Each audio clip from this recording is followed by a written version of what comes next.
Across the continent of Africa, there once roamed in great numbers an animal whose identity was its horn. But as strongly as this is its identity, it has also been its downfall.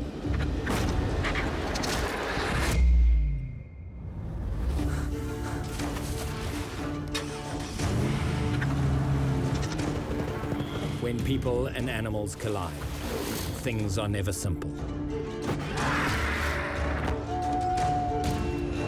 In this wildlife-human conflict, I'm often called in to seek out the truth, to find out what's really happening on the front line.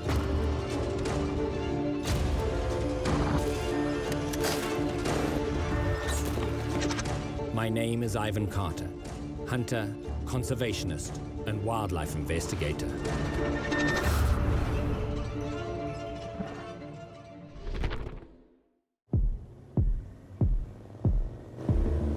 I'm in South Africa, the country with the largest remaining rhino population on the planet. Sadly, these numbers are rapidly declining. Approximately every 8 hours, a rhino is poached for its horns. The horns are shipped overseas to the Asian market, where, despite there being no scientific evidence, they sold for their alleged healing and aphrodisiac properties. These beliefs are the foundation from which the wild rhino's impending extinction is said to occur. Some say in less than 10 years. Fortunately, there exist determined individuals who make it their life's work to ensure this does not happen. I'm stepping onto the front line, where I'll meet the brave conservationists and rangers who fight this war every day. I want to learn what's being done and determine if this rhino war has any solution. What better place to start than the Zululand Rhino Reserve, where wildlife veterinarians operate on the front lines. These are the good guys, and they're in the middle of a rhino darting operation.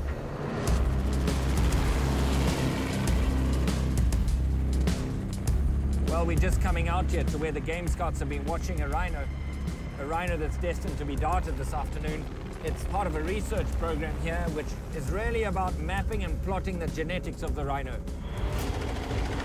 This program is vital to combat poaching in the area. Biopsy samples will be collected for the country's DNA database, and they'll also insert a microchip into the horn. Should a poacher gain possession of the horns, and should they be located, we'll know exactly where the horn originated from. Mike Toft, the contracted veterinarian, specializes in immobilizing large animals. Mike will be working alongside Karen Holmes, who's the general manager of the reserve. He'll be using an air-powered rifle that fires a dart to administer a non-lethal dose of the powerful tranquilizer known as M99. 1,000 times more powerful than morphine, just the tiniest drop of this drug would kill a human in a matter of seconds. And so you'll look at the rhino first? We're going to have a look at it, age, condition, size. And so what takes more drug? Bigger bulls, older animals. Older? Up to a point.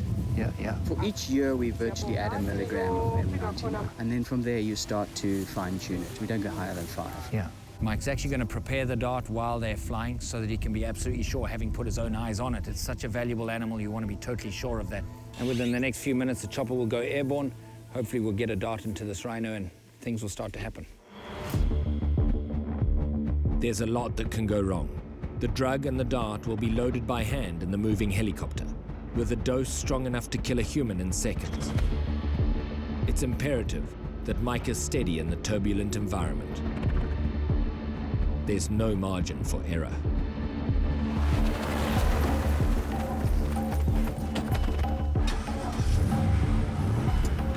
We have to rush. This rhino's just over the ridge here. We've got to get as close as we can before they actually fire the dart, just because you don't know how far that rhino's going to run. We've got the wildlife manager of the ranch in front of us. We've got the veterinary vehicle behind us. We could be in for a pretty wild ride. The vet looks down the barrel of his dart gun, and the pilot relays the situation to us, the ground team. They've identified the rhino that needs to be darted. The dart, which is several inches long, must deliver the drug into the muscle. Not an easy task on a target with 3-inch thick skin. Mike loads the dangerous liquid into the CO2-powered dart. Now he must make an accurate shot, despite the turbulence, the downdraft from the rotors, the moving helicopter, and the running animal. All right, sorry.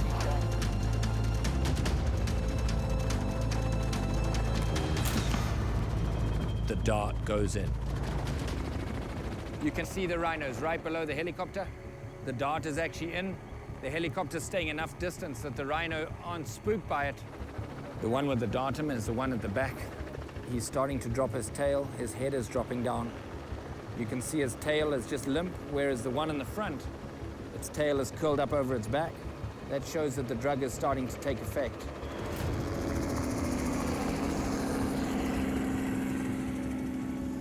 What's happening now is the helicopter's just getting in front of them to try and keep them in this open, so we've got easy access to them for the vets and the vehicles to get to them and work on them.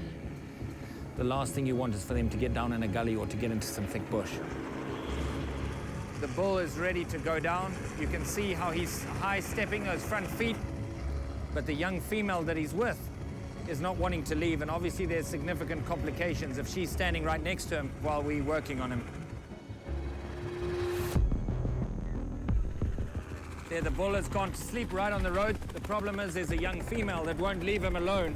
An animal that size can create significant damage to a human. We're going to need the chopper to chase her away. If we approach the bull, she'll most likely charge us with deadly consequences. The clock is ticking, the drug flowing through his veins. We only have 15 minutes and we're wasting precious time trying to get this female away from her mate. Got to just make sure nothing happens to either one of these rhinos. The last thing you want is for her to ram the car or to get injured in any way.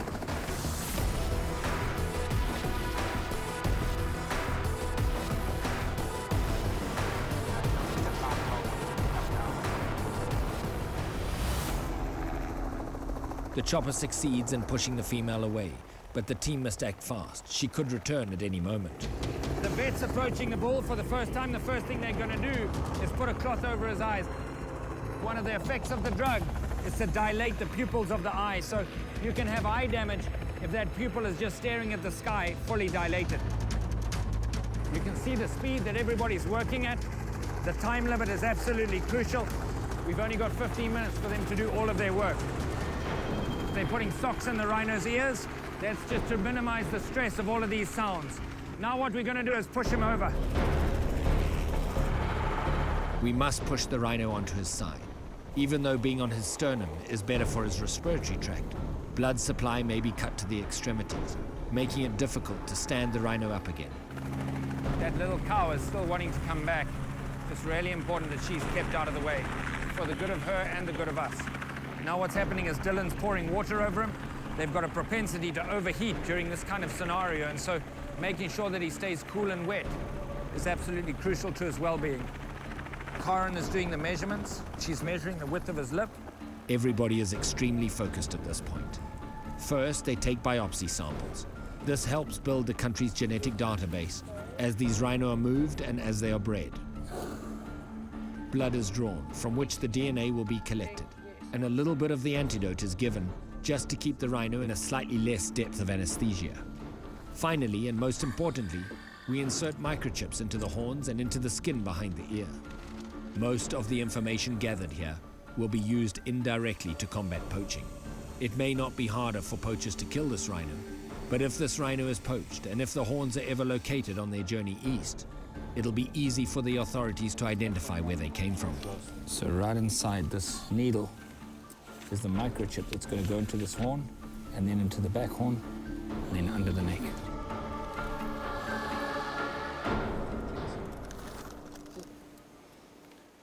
And what we're doing is just blocking the hole here with some wood glue and just a little bit of sand on the outside of it.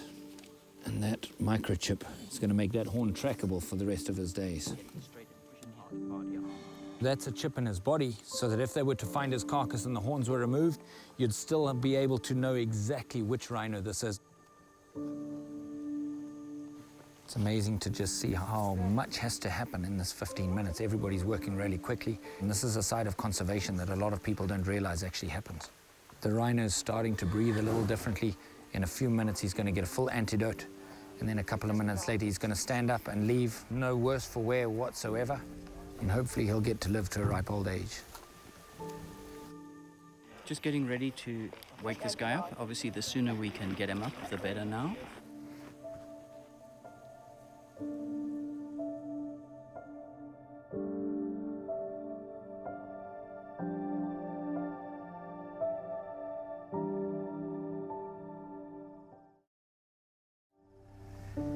He's just starting to regain consciousness there.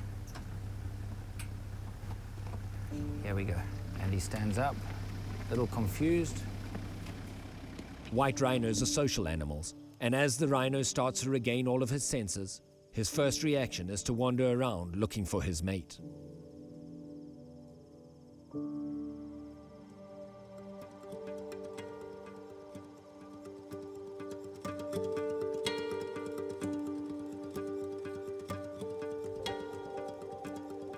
As if in thanks for the work that we've done for the species, we get a rare glimpse into their lives.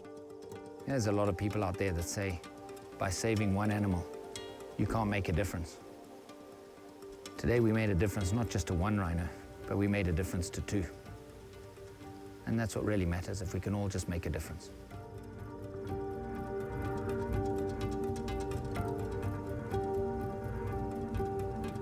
I talk to the people on the ground here, and their stories are chilling.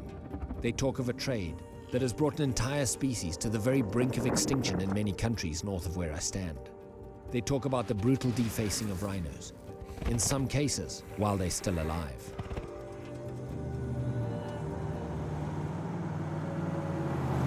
I hope to learn more at my next destination, Kruger National Park. Covering a surface area of over 7,000 square miles, it's located in the northeastern region of South Africa and borders both Zimbabwe and Mozambique. Not only is it one of the largest game reserves on the continent and home to over half the world's remaining rhinos, it's also home to some of the most passionate and efficient anti-poaching personnel in the world. To protect the rhinos, the anti-poaching teams use state-of-the-art equipment provided by South African national parks and private benefactors such as Howard Buffett. One of the leading men, Section Ranger Richard Sowry, is an old friend, and I'm hoping he can provide some insight into his perspective on this war, a war that he's fighting every day. I arrive in the park to some sinister news. There's been 8 shots fired in the night. 8 shots is a lot of shooting. This is a part of the park that's got a lot of rhino in it, and subsequently the last few weeks and months, there's also been a lot of poaching.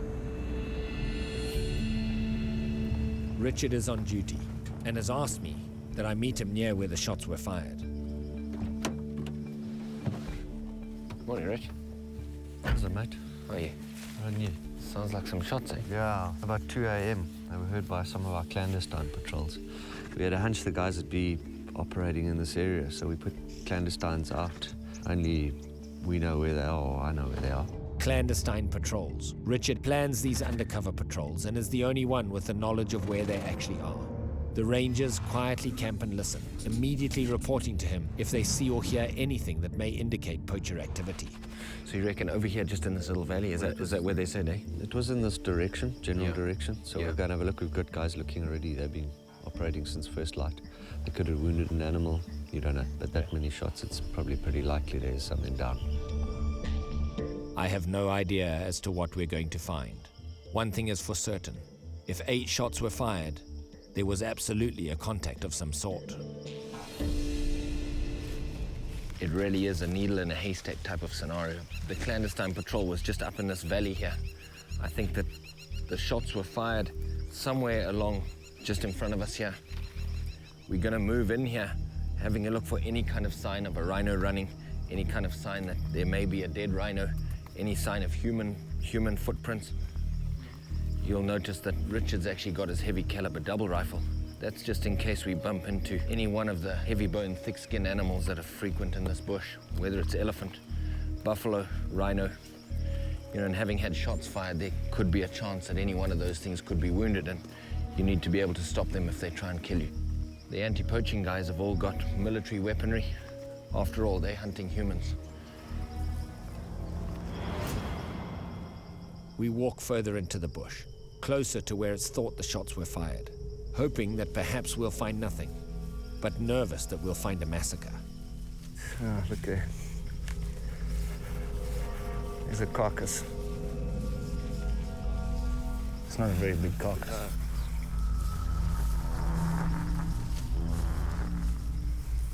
Looks like a baby, man.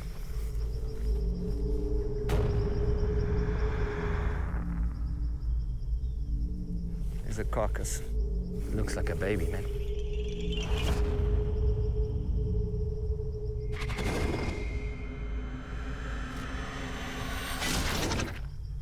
Look how small this thing is. I mean, this is a year old, Rich. Yeah, it's tiny. A baby rhino, hardly a year old. Blood staining the ground where it struggled with its last steps. Probably a heart-lung shot, so this is the blood that you can see it coming out of its nose. Would have bled out here and died here. This thing hardly even had horns, man. Look at that. I mean, the back horn hardly existed. Look, they've not even... It was just a little lump, man.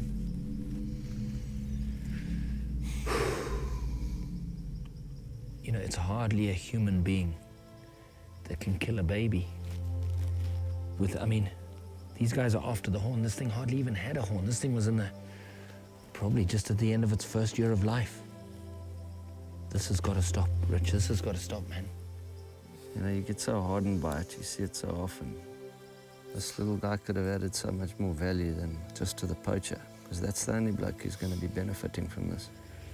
Rich, you know, this specific group of people has got to be stopped. The kind of person that's just going to kill a baby. Yeah, these guys are going to be back, and when they come back, we're going to be waiting for them. 8 shots were heard last night. This baby was young enough that it was likely still with its mother. The poachers likely spotted both of them, and as the rhinos ran, they fired their rifles, killing the baby and possibly wounding the mother. The baby had but a single bullet hole. Where did the other 7 shots go? That's what we're trying to find out. Any blood there? Nothing. It's a young rhino, that carcass over there. And that would have been probably still with its mother. I don't know, it doesn't piece together. There's no blood down here. Chances are that the rhino has run away wounded. Richard calls in his patrol. The poachers are armed and in possession of a horn. Fully aware of the efficient anti-poaching teams run by Sand Parks, they'll be making a beeline towards the boundary fence. We now enter private land. This is the section of the greater Kruger system. As Richard's patrol team searches for the poachers, we start to follow the rhino tracks, leading us away from the crime scene. While there's no blood at all on the ground, it must be remembered that a rhino's skin can be up to 3 inches thick, allowing for a bullet to pass through and effectively seal off the wound. But it's not long before we come across our first dropping. We're getting closer to her. You know, Richard's choice of dogs for this particular event is a Rhodesian Ridgeback. Very, very good in the African bush. It's a very hardy breed, and they're particularly fearless. Richard's dogs are perfect for tracking wounded game. They train specifically for this type of situation, unlike the anti-poaching dogs, which are trained to hunt man. As the day wears on, the environmentals change, things that you wouldn't even be aware of in an urban environment, how the wind starts to slowly increase, how the humidity starts to drop as the day gets warmer. You know, we've got 2 things that we've got to consider here. The efficiency of the dogs with regard to the scent, and the efficiency of the trackers with regard to the track. Hey, go! Go! Go! Go! Go! Suddenly, the senior field ranger calls to us and quickly advances with his rifle held ready. Poachers have been spotted in the distance, right? Some poachers actually bumped into the guys. No shots were fired, but we're just waiting for the helicopter to come in, possibly with the tracking dog, and then we'll see what happens. It's all moving pretty fast right now. The light is fading. We're in about the last hour and a half of daylight. Okay, well, the chopper's on the way in. We're just calling them with the ground-to-air radio. The poachers just ran off here, so we're right behind them. Here they come.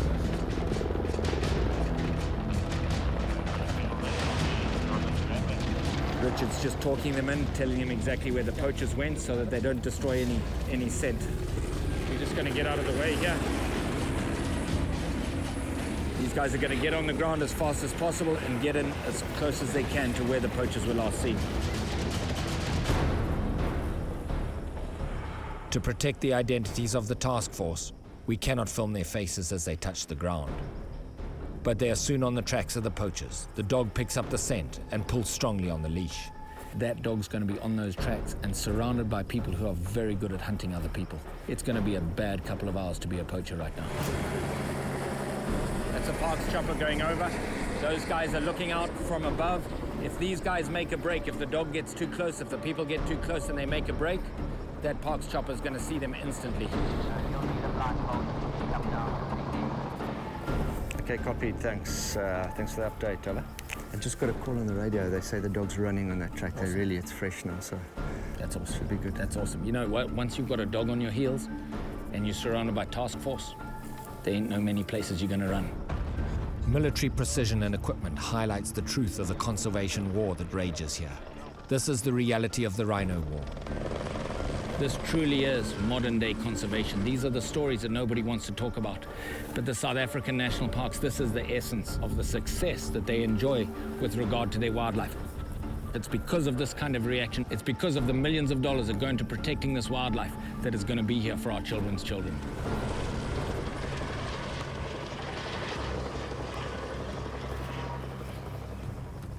We continue to follow behind the task force when we smell something, a familiar smell. We smelt something dead here. It's a kind of a very musty, acrid odor. So we're just going back. Now that we've taken care of this, the choppers are hovering over where that poacher's been tracked by the dog. We're going to come back and see if the scent means anything.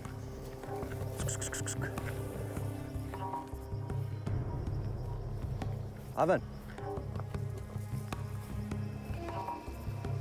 See a few vulture feathers hanging in the trees here. So whatever was dead is going to be pretty close by. You know, everything in the bush is about tiny little signs. These vulture feathers like that are some of those tiny little signs. They're like little flags. Hey, no, no, no, Shumba, no, Shumba, no. What's going on here? There's a rhino carcass up here. One that nobody knew about. This is the real deal right here. We've got a helicopter in the air chasing a poacher. We've got a rhino carcass from a few days ago here, indicated by these seemingly pretty little feathers here. This is unbelievable. The smell is thick in the air. It's a dry husk of skin stretched across the putrefying remains of what was just a few days before a living rhino. You know, it just breaks your heart when you physically see this. This is not a photo. This is not make-believe. This is the reality. This is what we are bound and destined to protect. And this is what the South African National Parks is putting so many millions of dollars into protecting. Not just to protect rhinos like this, but to protect the entire future. We've got to do something. We have to do something. Like elephants, rhinos belong to a group of animals known as pachyderms. Their horn is not as unique as the Asian markets believe. The irony. This is the sole of the rhino's foot. The hooves of the rhino are made out of exactly the same material as the horn. Yet this has been discarded as trash, and the horn has been taken as something of value. Valuable enough to kill this rhino for. This has got to stop. The lack of understanding of what this really is astounding.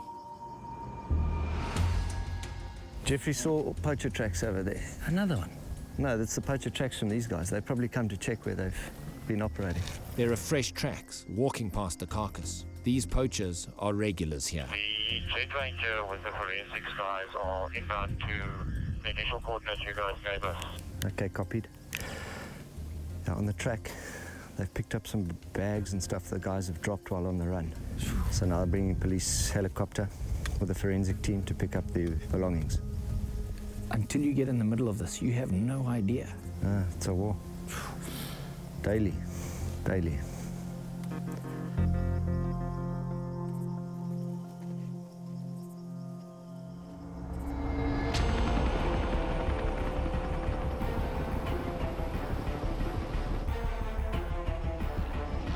This is a third chopper coming in. As these guys have run, they've dropped all of their bags. This is the forensics department that are going to come and pick up that bags and analyze anything and everything that they've left behind.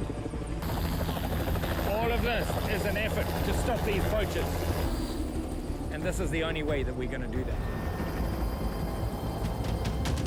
One of our own guys has come back with the bag. He's going to hand them over. And then that's going to go to forensics and get analyzed as fast as possible. They're going to look for any sign of where these guys might have come from, whether they've come from Mozambique, whether they've come from the western part of South Africa, any clues that they can get. Then they can feed that back into Central Intelligence and we can get a good idea of where these guys have come from. Richard hands over the bag to the forensics team. He's just received a progress update on the poachers. They're going to keep going and they could go out. You see, this is what you want those free-running foxhounds for. Dogs see very well at night, so they carry on running on the track. Those choppers are night vision capable, so the follow-up will go from day to dark. We're in the border region of Kruger, close to the fence. If the poachers scale the fence before we can catch them, our chances to apprehend them are slim. The sun is setting. We're running out of daylight. The choppers are carrying into the evening here. The dogs are still on their trail. This is not over yet. We leave the team on the tracks, highly competent and efficient. There's nothing else we can do to help here. We must get back to what we originally set out to do.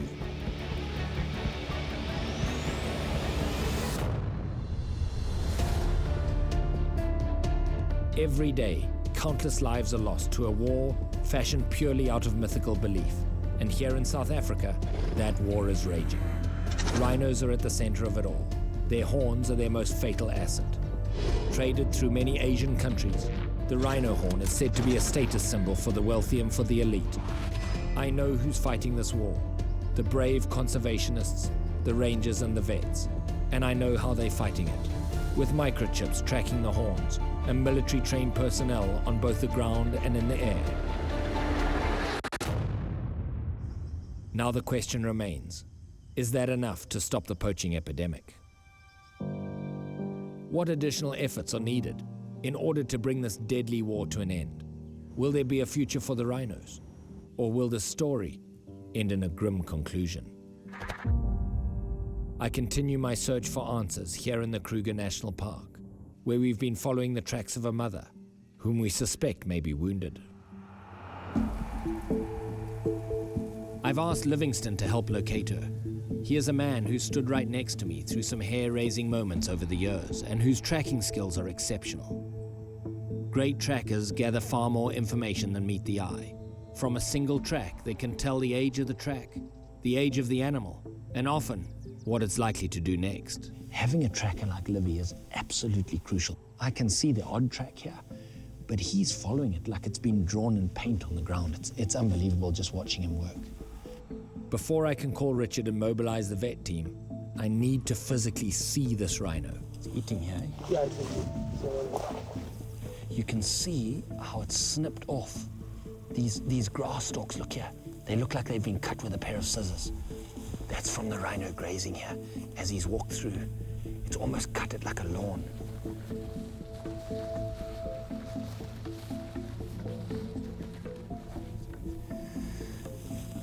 This is a rhino that has rubbed up against here yesterday, and as tough as the tracking is right now, the last thing we need is other rhino tracks coming in and confusing the track that we've been on. The ground is hard, making it all the more difficult to identify the tracks. But with Livy's keen eye, we make progress. Yeah, Livy, look here.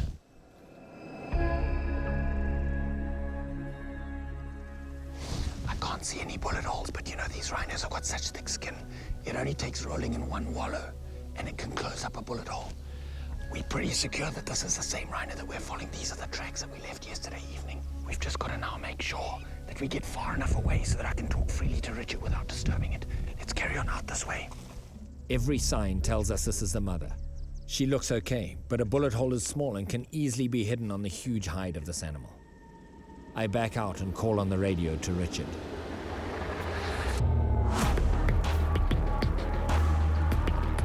Contracted wildlife veterinarians, among the most experienced vets in the world, are on the way. The vet, Peter Rogers, is well versed in rhino darting. He has been standing by for our call. As they arrive, I hastily explain her location and distinguishing features.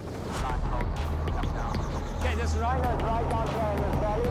As the chopper locates the rhino, she runs and is immediately joined by 2 others. The stakes are high. If we don't dart the correct rhino, this will all be for nothing.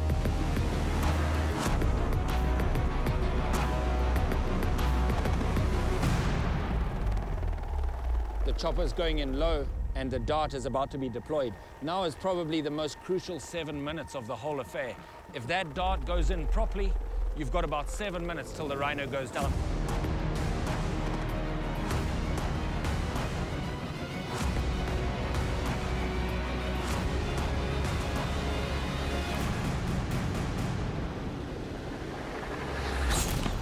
The dart hits. There's no going back from here. If the mother rhino is wounded, she'll have the very best on hand to give her medical attention. This is perfect. The rhino's coming into the open, which is crucial for being able to get up to it quickly. The very first thing that happens once it goes down, I'll run in with a rag and we'll close over its eyes, because a part of the effect of the drug is that it'll dilate the pupils of this rhino.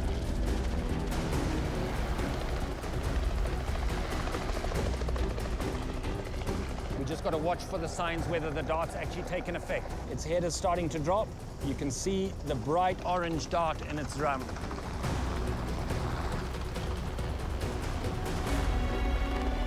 You can see the rhino's front feet. It's starting to do that high step. That high step is indicative that the dart is taken properly. Now we've just got to be careful that the rest of the herd doesn't get in the way of this.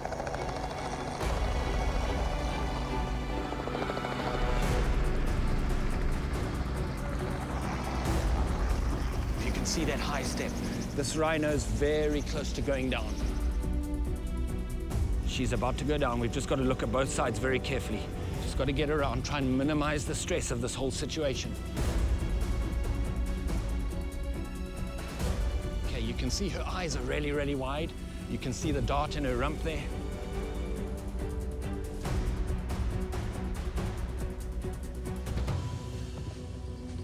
Here we go. Okay, rhino down. Carter's War would like to thank the following people and organizations. Without their help, this program would not be possible. The rhino's down. Just give her a couple more minutes.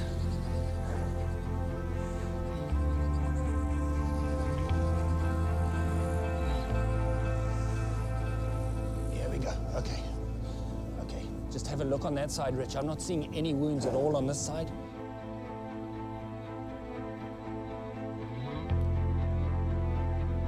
Nothing on that side, eh, Rich?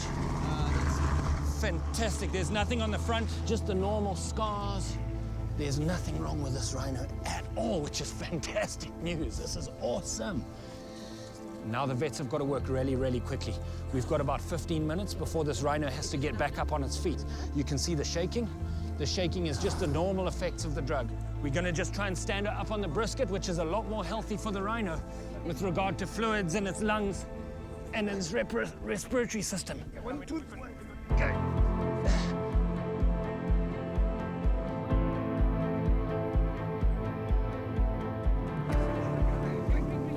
Okay. This rhino is completely unwounded.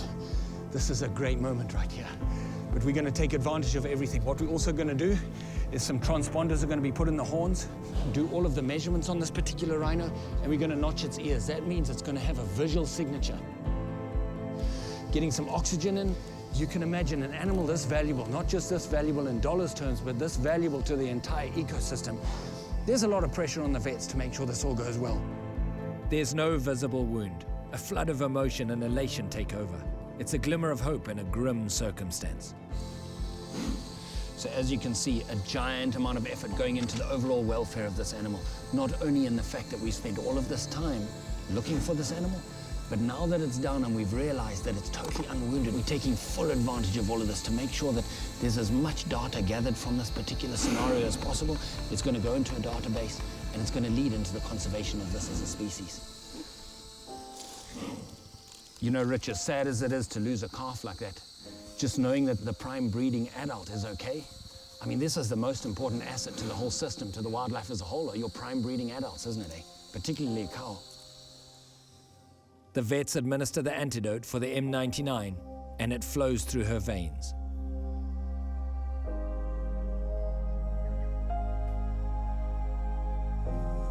The ears are starting to flick a little bit. See how she's starting to get a bit more movement in her ears? And as she starts getting aware, we're going to back off and get on this vehicle, because she could get up in a really rough mood. She's had a lot of stress. She's going to have a lot of human smell around her. Helicopter chased her in her last memory, so we just want to get out of her way. But what a fantastic, hey? It's awesome, eh?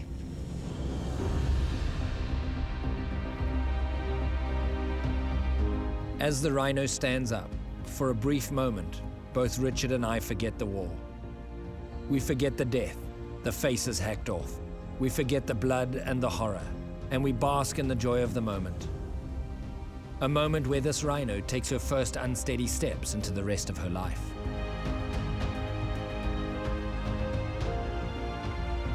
The vets have taken the opportunity to fit her horn with microchips in case she ever falls prey to those who would sell her horn for money. The rhino war is real. Fought on one side by bullets and violent death in the name of fast money driven by a myth. The other side motivated by passion and conservation.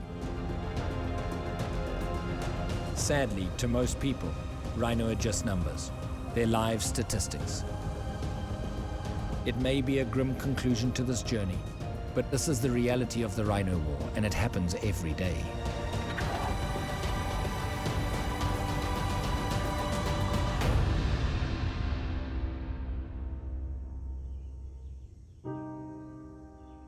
The people on the front lines fighting this war, who work so passionately and diligently every day, they need support.